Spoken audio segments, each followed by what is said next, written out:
2020 has been a weird year, but 2021 seems to surprise us with the first ever mass intrusion in the Congress. On January 6, 2021, countless men and women stormed into the capital of DC, invading inside the building, protesting for the election results. Donald Trump supporters were seen into the building, vandalizing everything. But what's next for these actions? Are they legal? And if not, what will be the consequences?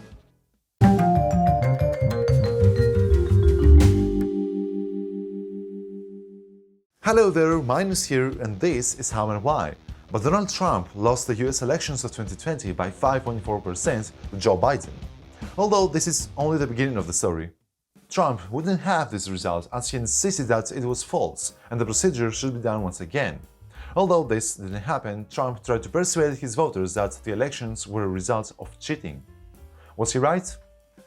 Really, we don't know, but let's take a look on the elections map and try to analyze Trump's actions.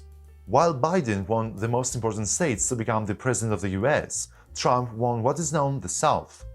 All South states apart from Georgia went to Trump. A recording of Donald Trump was published pressuring Georgia election officials to overturn the election results for 2 US Senate seats, in the runoff that will determine which party controls Congress's upper chamber.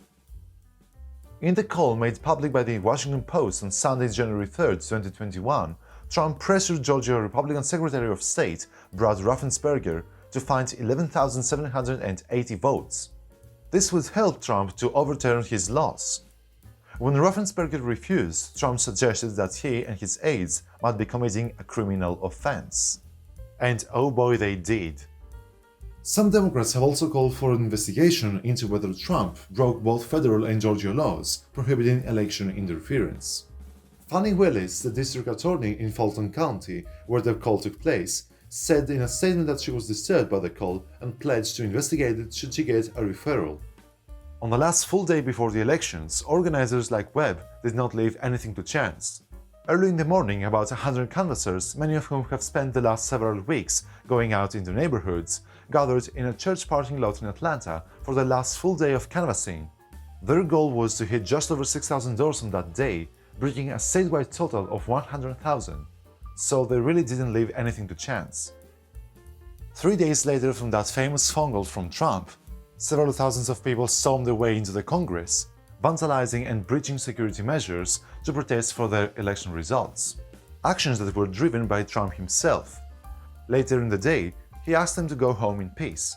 So let's see what's next for the intruders. The White House has seen 34 intrusions in the last 2 centuries, 22 of which onto the grounds, which are not open to the public, and 12 in the actual building. All were isolated incidents of lone protesters except from one time, excluding the current one. In 1814, during the war, the British Army raided and set fire to the White House, along with the Capitol and many other Washington DC structures. So the January 2021 intrusion is the first actual mass intrusion and an unprecedented situation. Nonetheless, there is a protocol for such situations that applies both for protesters and for security officers. In 2014, Omar Gonzalez jumped over the fence, ran past guards, and was only stopped after he was inside the White House. An official US inquiry says that Secret Service agents did not act on time or in the right manner. As a result of this breach, the chief officer was resigned, but the protester was charged with 1 federal count of entering a restricted building or grounds while carrying a deadly or dangerous weapon. In addition, he was charged with violating 2 local laws: carrying a dangerous weapon outside the home or business, and unlawful possession of ammunition. The 3 charges carry maximum prison terms of 10, 5, and 1 year in prison respectively. On October 1, 2014, Gonzalez pleaded not guilty to all charges. But following a successful mental competency screening, Gonzalez pleaded guilty to 3 felonies: entering or remaining in a restricted building or grounds while carrying a deadly weapon, assaulting a federal officer, and evading police and possessing a shot-off shotgun in Virginia. He was sentenced to a 15-year suspended stay in prison and 10 years of supervision. On June 16, 2015, District Judge Collier sentenced him to a 17-month prison sentence to be followed by 3 years of probation. Collier also ordered Gonzalez to stay out of Washington, D.C. This does not mean that the same situation will apply to those protesters. Until the matter of the votes is solved, it is more than likely that it will remain an open investigation.